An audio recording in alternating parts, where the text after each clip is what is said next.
وہ چیز کہ جسے ائمہ معصومین علیہم السلام بہت خوشی اور راحت کی چیز قرار دیتے تھے، بہت راحت اور خوشی کی چیز قرار دیتے تھے، تو ہم کیوں نہ اس کو وہی چیز سمجھیں کہ جو ائمہ معصومین علیہم السلام نے قرار دی۔ ایمان اور عمل صالح کے ساتھ یقیناً موت ایک بہترین تحفہ ہے اور ایک بہت ہی راحت پہنچانے والی چیز ہے۔ لوگ آئے امام کے پاس اور فرماتے ہیں کہ مولا کوفے میں آپ کے ایک صحابی مفضل ابن عمر، کہ وہی مفضل ہے جن کی توحید مفضل والی روایت بہت مشہور، کہا کہ مفضل کوفے میں شدید ترین بیمار ہیں، مولا آپ دعا کریں کہ پروردگار عالم مفضل کو صحت کاملہ و عاجلہ نصیب فرمائے۔ امام نے ایک عجیب جملہ کہا کہ مفضل کو اب دعائے صحت کی کوئی ضرورت نہیں، مفضل راحت پا چکا۔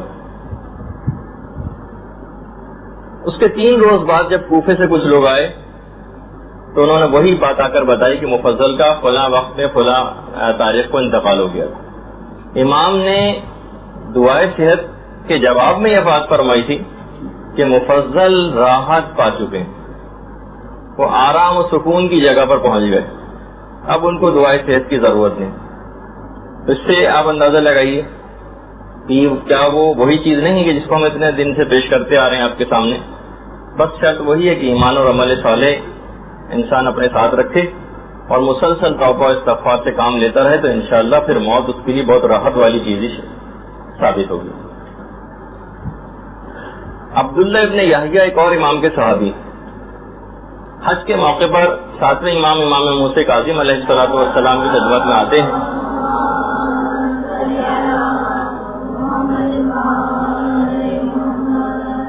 امام نے عبداللہ سے کہا کہ عبداللہ جتنا بھی عمل خیر کرنا چاہو کر لو کیونکہ تمہاری موت قریب ہے۔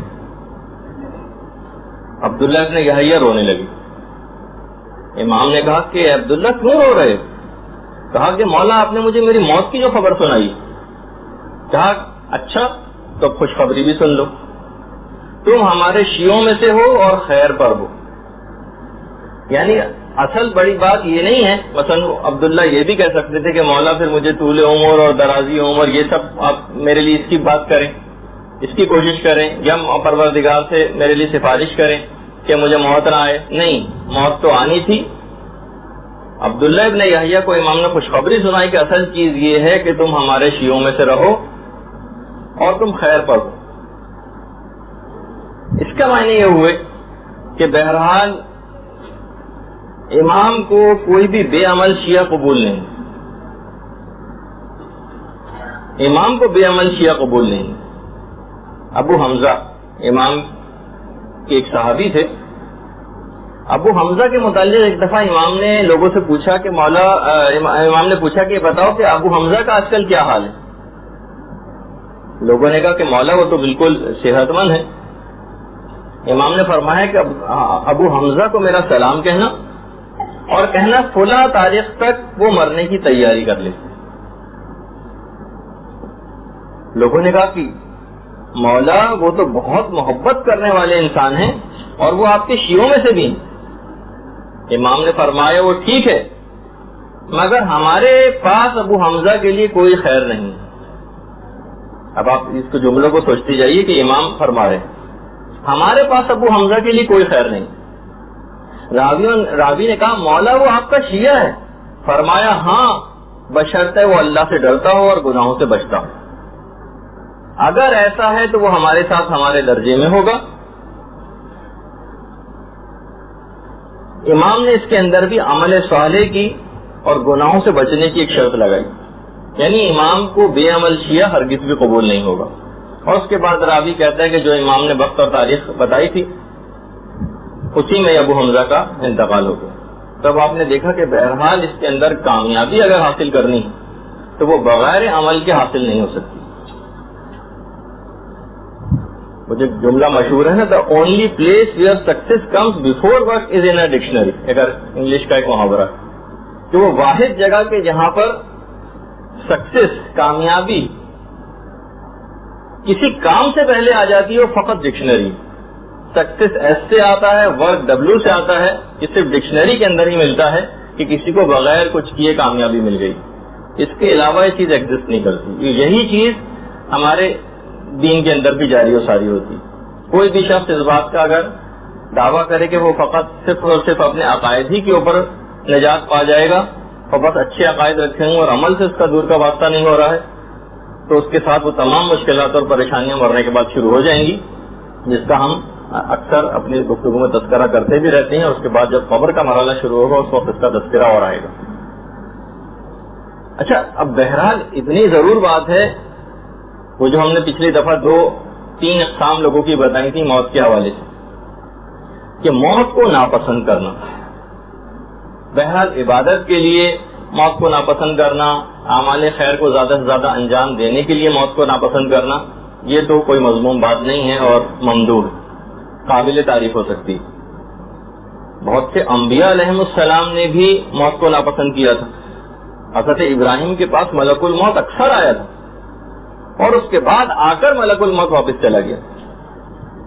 تو پروردگار عالم کی طرف سے ملک الموت کو یہی جواب ملا تھا کہ ابراہیم کو چھوڑ دو کیونکہ وہ میری اور عبادت کرنا چاہتے ہیں. ایک دفعہ پھر روایات میں ملتا ہے, باقاعدہ علل الشرائع کے اندر جو روایت ہے شیخ صدوق نے لکھی ہے کہ ایک دفعہ حضرت ابراہیم نے ایک بوڑھے شخص کو جو بہت زیادہ بوڑھا ہو گیا تھا کھانا کھاتے دیکھ لیا, کہ وہ کھانا اٹھا کے اپنا لقمہ منہ میں لے کر جاتا ہے اور کبھی لقمہ ادھر نکل جاتا ہے کبھی ادھر نکل جاتا ہے اور منہ تک بھی نہیں پہنچ پاتا.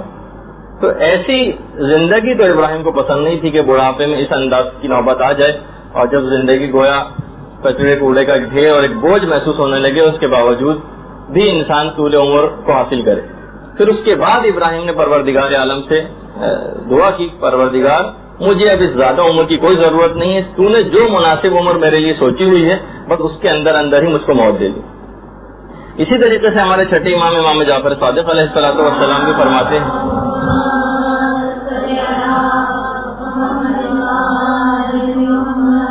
کہ حضرت موسیٰ بھی اسی طریقے سے اپنی موت کو ٹالتے رہے. تو پھر پروردگار عالم نے ملک الموت سے کہا کہ جب تک موسیٰ خود موت کی فرمائش نہ کریں جب تک ان کو موت نہ دینا, جب تک کہ خود فرمائش نہ کریں. تو ایک دن وہ واقعہ بڑا مشہور ہے کہ پھر حضرت موسیٰ جا رہے تھے اور انہوں نے دیکھا کہ ایک شخص جو ہے وہ قبر کو کھود رہا ہے اور ایک آدمی کے سائز کی قبر تیار کر رہا ہے. حضرت موسیٰ واقعہ مشہور ہے کہ اس کے بعد قبر کے اندر لیٹ گئے.